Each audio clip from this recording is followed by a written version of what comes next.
বিয়েতে ৫১টা শাড়ি পেয়েছিল মেয়েটা। অষ্টমঙ্গলায় ফিরে এসে আরও ৬টা। এত শাড়ি একসঙ্গে সে জীবনে দেখেনি। আলমারির প্রথম থাকে সে রাখলো সব নীল শাড়িদের। হালকা নীল একটাকে জড়িয়ে ধরে বলল, তুই আমার আকাশ। দ্বিতীয় থাকে রাখলো সব গোলাপিদের।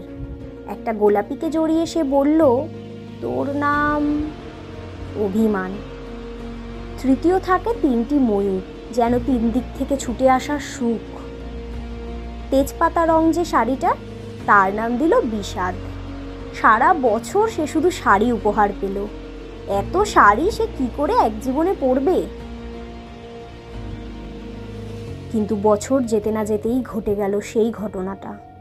সন্ধ্যের মুখে মেয়েটি বেরিয়েছিল স্বামীর সঙ্গে চাইনিজ খেতে।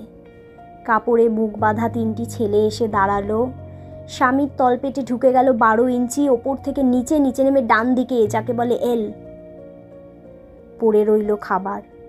চিলি ফিশ থেকে তখনও ধোয়া উঠছে। এর নাম রাজনীতি, বলেছিল পাড়ার লোকেরা।